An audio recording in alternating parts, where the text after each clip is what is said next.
Hello everyone, welcome back to my channel Design with TCD. My name is Tamoy and I am happy that you are here. Please like, share and subscribe. Today we will be continuing with the assembly of our Sapphina bridal gown. We did the cut and prep video last week and we are going to go on the machine and start our stitching process.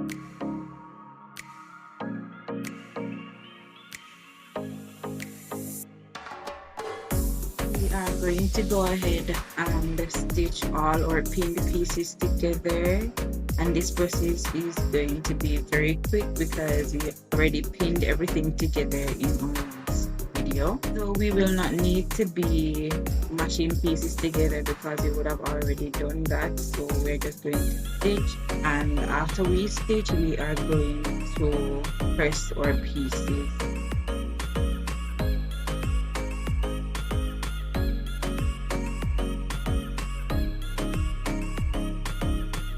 I will not be showing the process for every single pattern piece, but I will show you how I did one set and you'll just repeat it for the others. Like, even though there are 3 sets of one specific pattern piece that needs to be stitched, I will only show one and repeat the process for the other two.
I said in the tested video, when I was pressing the sleeves, I would use a French seam. So here I am making the French seams for the sleeves because I didn't want to serge it. I wanted it to be neat and less conspicuous, so that was my best option for the 2 layers.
The 8" that was left in the skirt back is to facilitate the zipper that I will insert when the bodice is attached to the skirt. So I didn't want to stitch that.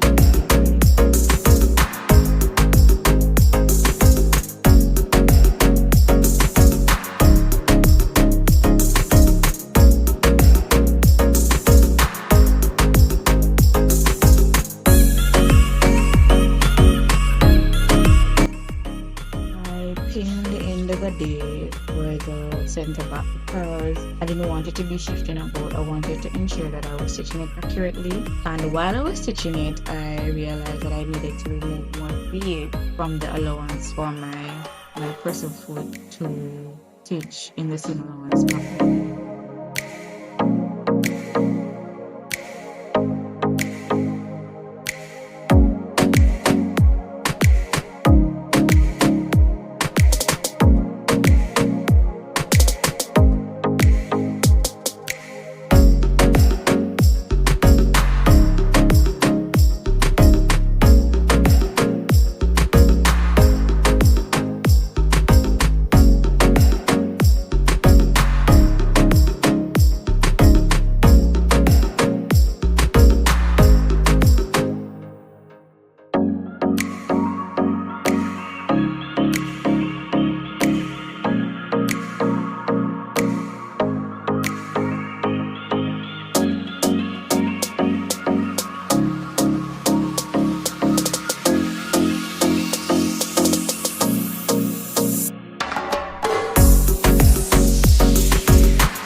The similar ones, because it would have been harder for me to do it while I was sewing or after I attach the cuff to the sleeve. So I tried to minimize my workload by doing it now.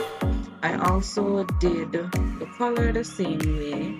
You will see that part in the next video because I didn't do it here.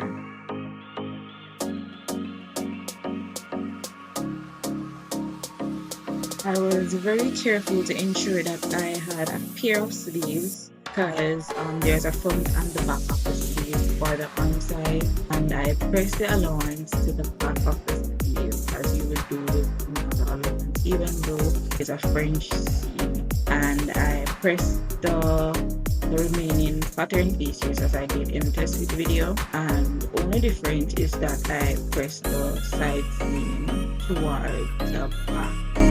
Open.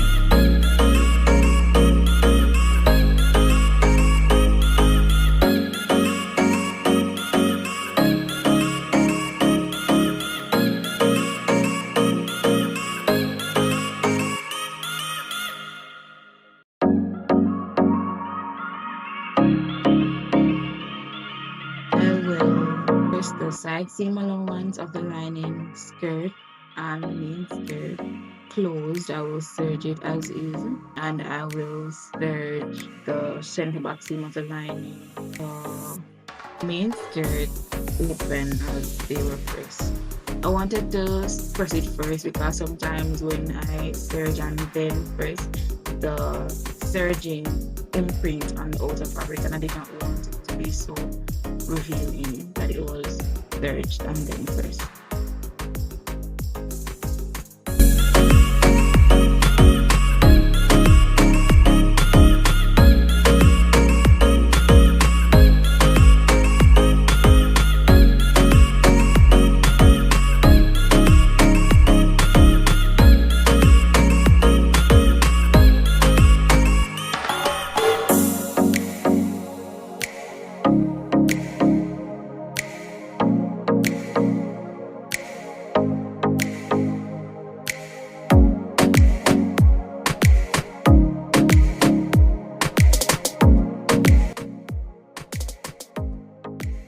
Because the lining skirt does not have a godet, I'm going to fold back the seam allowance and hem it to the seam allowance of the main skirt where the godet was attached, because I wanted to give a transparent look at the back. I did not want it to be underlaid by anything that will cause it to be translucent rather than transparent.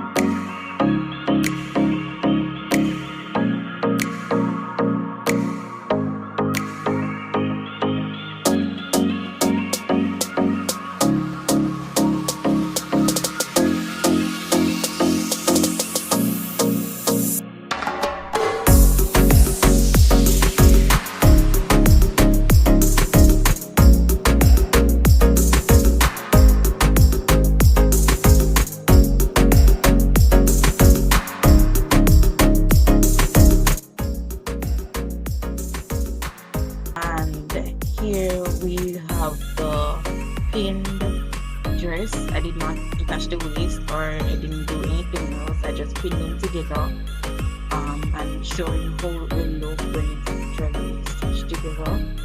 And we will continue in the next video with the construction process because I did not want it to be too long. So I just stopped it here and we will continue next week. Thank you so much for watching. Thank you for being on this journey with me with creating the Sapphina bridal gown. I hope that it is informative and straightforward, and I hope that you are following along. And I'm happy that you decided to watch the method design.